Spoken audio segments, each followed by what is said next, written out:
for both of you guys. Nate, how do you explain the difference from your game against Utah and the way it unfolded tonight? And Ashton, after he answers, what sort of impact do you think Nate had on the game? I mean, kind of talked about it earlier. Just coming back after my first game, coming off of an injury, I was a little hesitant, didn't want to put my hand out there, put it in passing lanes, go up with 2 hands for rebounds. And I talked with our coaching staff, and they were just like, listen, like, you need to just forget about it, forget about the injury. Talking with our trainer, Jeff, he's kind of said the same thing. Just go out and play, don't think about it. And I tried to do that today, diving on the floor, not thinking about it. But I think kind of carrying that over into today, it was just a toughness thing. We knew they were going to be physical. The Big Ten's known for that. I played Ohio State last year. They were physical, so I kind of knew that coming in, and I was just trying to do the same thing for them. Nate presence being on the floor, it was a big deal tonight. You know, he knocked down some big threes that we needed, and they got other guys hitting shots. But you know, he's a vocal leader at all times, on and off the court, and that's what we need.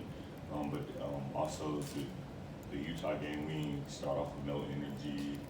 There was none of that. Tonight, I felt like we had a lot of energy starting off the game, finishing too.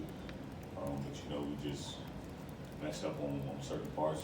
But now we got a couple of days to fix that when we get back from this break. Just ready to get back to work. Kyle, go ahead. Ashton, what's the most important thing in your mind that this team's got to get right, figure out in the next however many, 2 or 3 months? It's nothing too big. I just say just coming together more. You know, having each other back more, and helping each other out. But other than that, I think we getting it. Everyone's getting their role, coming into it. But you know, I would say also we just got to start sharing the ball. But that comes with getting closer on and off the court. But you know, that is just small things right now. Thanks, Ashton. Left side. Ashton, it looked like several times during the game you kind of grabbed guys and were saying something to them after a play or something. Is that something you're trying to do more of, and kind of what was going through your mind on some of those things? You know, just trying to get guys going, not too much, but you know, just trying to talk to them. You know, if we mess up, just keep talking to them. You know, like if I do something wrong, I know I'm gonna hear Nate, I know I'm gonna hear EJ, things like that. So that's just what I try to do. You know, just talk to the guys every time. Right side, go ahead.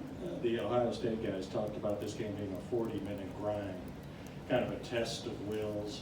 And you guys, you know, were right there, blow, counter blow. How do you feel about coming out of a game like that against a highly ranked team right there? I mean, for us, it kind of shows where we are right now. I think from the beginning of the year till now, we've really improved our toughness. You saw guys getting chippy, guys were pumping guys around, diving on the floor, guys stepping up, blocking shots.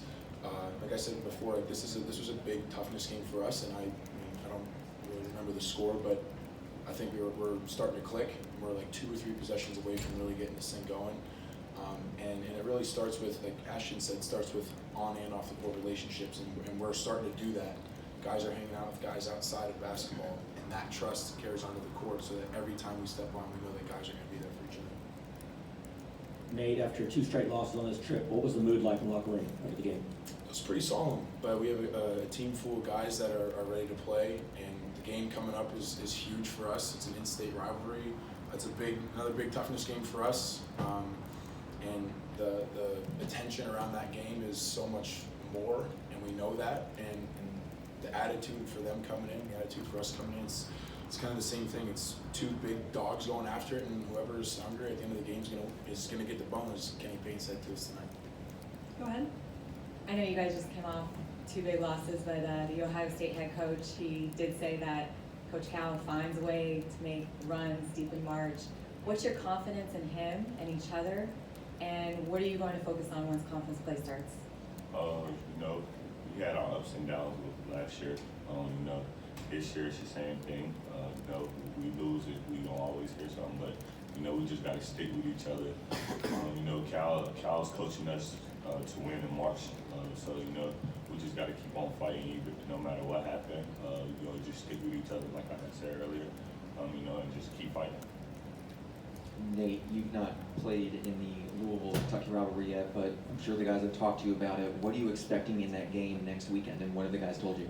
So it's going to be a dogfight, and Cal said to us today that they're at 1-11 against us in however long, and that's big. I mean, they're coming in looking to get a win. We're coming off 2 losses. They think that we're going to come in and kind of lay an egg. So I think for us and for me personally, you said I haven't played in this game, but I understand what it's like to play in big games. And a rivalry game like this is something that I'm really looking forward to. When I committed here, that was one of the games that they talked about. So I'm really looking forward to it. Got to get away, take a little mental break, get home for Christmas. But I know everybody's going to be in the gym, everybody's going to be working out, and we're going to come back and get after it. Thanks, guys. Happy holidays. We'll let you get back to your team.